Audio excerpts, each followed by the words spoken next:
అందరికీ నమస్కరిస్తూ పోలకల్ గ్రామం రాగానే ఘనమైనటువంటి స్వాగతం పలికిన మీ అందరికీ పేరు పేరున ప్రత్యేక ధన్యవాదాలతో పాటు ఈ కార్యక్రమానికి ముఖ్య అతిథులుగా విచ్చేసినటువంటి గౌరవనీయులు కూడా చైర్మన్ కోడుమూరు సమన్వయకర్త అయినటువంటి కోట్ల హర్షవర్ధన్ రెడ్డి గారికి, అట్లాగే ఈనాటి ఎమ్మెల్యే అభ్యర్థి మన ప్రియమైన మిత్రుడు డాక్టర్ సతీష్ గారికి, అట్లాగే మాజీ శాసనసభ్యులు పెద్దలు కొత్తకోట ప్రకాష్ రెడ్డి గారికి, ఈ గ్రామ పెద్దలైనటువంటి మునప్ప గారికి, ప్రభాకర్ రెడ్డి గారికి, మనోహర్ గారికి, మాజీ శాసనసభ్యులు మణిగాంధీ గారికి, ఇక్కడికి విచ్చేసిన పోల్కల్ గ్రామ ప్రజలకు, వైఎస్ఆర్సీ పార్టీ నాయకులకు, కార్యకర్తలకు, ప్రజలకు పేరు పేరున అందరికీ నా యొక్క హృదయపూర్వక నమస్కారాలు తెలియజేసుకుంటూ,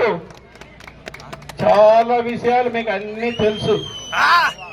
అయినా ఎలక్షన్ల టైం కదా, ఒకసారి మీకు అందరికి గుర్తు చేసే బాధ్యత మా మీద ఉంది.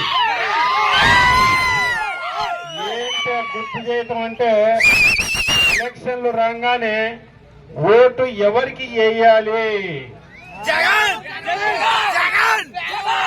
ఎందుకు వేయాలి అనేది మన ముందర చాలా మందికి ముందరున్నటువంటి, ఇప్పుడైతే అందరు క్లారిటీగా ఉండాలి, అందరు జై జగన్ అంటున్నారు.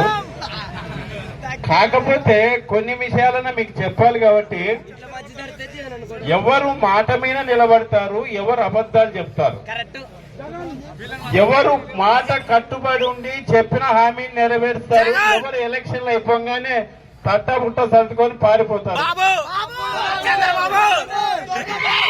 తర్వాత ఇవన్నీ కూడా మనకు రెండు అనుభవాలు ఉన్నాయి. 2014 నుంచి 19 వరకు చంద్రబాబు నాయుడిని చూశాం, 19 నుంచి ఇప్పటి వరకు జగన్మోహన్ రెడ్డి గారిని చూశాం. ఎవరు చెప్పినవి చెప్పినట్టు నెరవేర్చినారు, ఎవరు ఎప్పుడు నెరవేర్చినటువంటి వ్యక్తి ఎవరు అనే సంగతి మనం ఒకసారి గుర్తు చేసుకోవాలి. 2014 అప్పుడు చంద్రబాబు నాయుడు ఏం చేశాడయ్యా, మొట్టమొదటి ఎవరైనా మన ఇంట్లో మనము ఎవరికైనా సంతకం పెట్టిస్తేనే ఎవరే సంతకం పెట్టావు జాగ్రత్తగా నాయనా అని ఆలోచన చేస్తాం.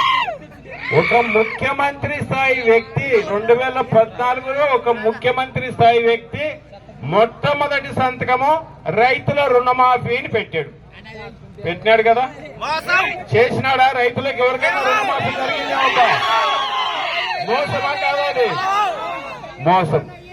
అదే జగన్మోహన్ రెడ్డి గారు రైతు భరోసా అని చెప్పి సంవత్సరానికి 12,500 లాగా 4 సంవత్సరాలు 50,000 ఇస్తా అని చెప్పాడు.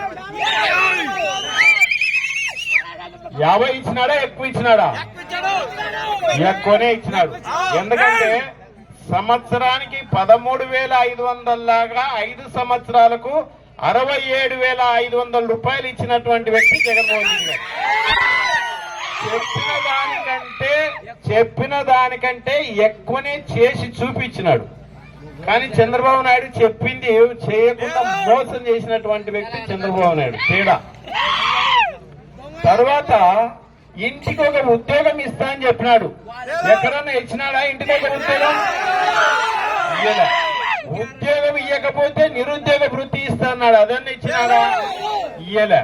కానీ జగన్మోహన్ రెడ్డి గారు ముఖ్యమంత్రిగా బాధ్యత చేపట్టిన వెంటనే 4 లక్షల ఉద్యోగాలు ప్రపంచంలో ఏ గవర్నమెంట్ కూడా చేయలేనటువంటి విధంగా సచివాలయ వ్యవస్థ తీసుకొచ్చి 1,30,000 ఉద్యోగాలు, 2,70,000 వాలంటరీ పోస్టులను తీసుకొచ్చి 4 లక్షల మందికి ఉపాధి కల్పించినటువంటి వ్యక్తి జగన్మోహన్ రెడ్డి గారు. ఎవరు నిజాయితీ పడి ఇక్కడ?